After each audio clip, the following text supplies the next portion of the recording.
welcome to Zee Telugu News Cinema Review.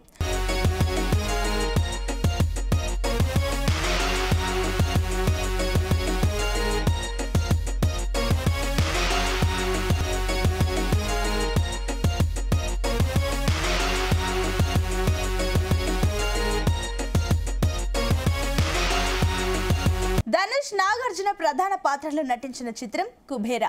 ఈ మూవీని శేఖర్ కమ్ముల తెరకెక్కించారు. ఈ సినిమాలో రష్మిక కీలక పాత్రను పోషించింది.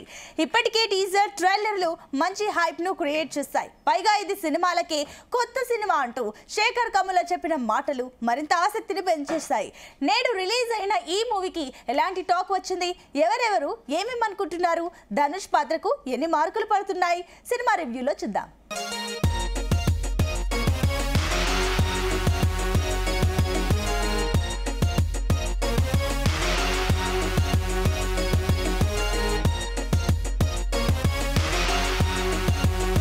స్టార్ హీరో ధనుష్ ప్రస్తుతం వరుస సినిమాలతో దూసుకుపోతున్నాడు. హిట్లు, ఫ్లాపులతో సంబంధం లేకుండా వరుసగా సినిమాలు చేస్తున్నాడు. తెలుగు, తమిళ్, హిందీ భాషలతో పాటు హాలీవుడ్ లోనూ సినిమాలు చేస్తూ దూసుకుపోతున్నాడు.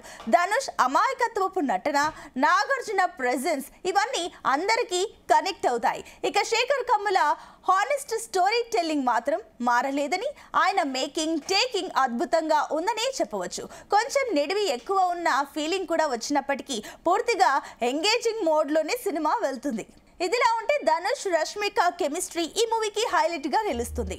నాగార్జున తన పాత్రలో అవలీలగా నటించేశారు. ప్రీ క్లైమాక్స్, క్లైమాక్స్ అద్భుతంగా రాసుకున్నారు డైరెక్టర్. ఇక డిఎస్పీ డ్యూటీ చేసేశారు.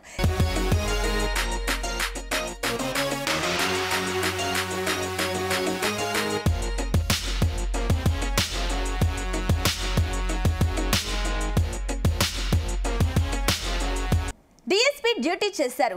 ఈసారి Shekhar Kammula out of the park అనేలా మూవీ వచ్చిందని చెప్పవచ్చు. బిచ్చగాడి పాత్రలో ధనుష్ నటన సినిమాకు హైలైట్ గా నిలుస్తుంది.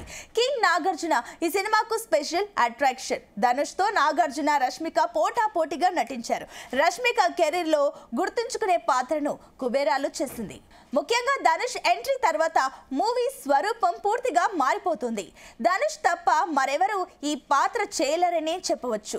మరోసారి నేషనల్ అవార్డు రావడం పక్కా అని చెప్పవచ్చు.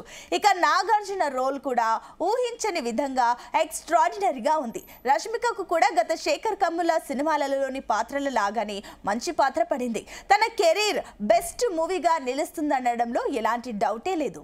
అయితే ఫస్ట్ హాఫ్ కన్నా సెకండ్ హాఫ్, అది కూడా ప్రీ క్లైమాక్స్ లో కాస్త లాగ్ అనిపించింది. అదేవిధంగా మూవీ రన్ టైం మినహా సినిమా అద్భుతంగా ఉందని చెప్పవచ్చు. శేఖర్ కమ్ముల తన స్టామినాను నిరూపించుకున్నాడు. తాను ఎందుకు ప్రత్యేకమో ఈ చిత్రంతో మరోమారు చాటి చెప్పాడు. ప్రధానంగా మూవీ కథ, డైలాగ్స్, దేవిశ్రీ ప్రసాద్ సంగీతం సినిమాను ఓ రేంజ్ కు తీసుకెళ్లాయి. సెకండ్ హాఫ్ లో వచ్చే ఎమోషన్ సీన్లు సినిమాకు ప్రాణంగా నిలుస్తాయి.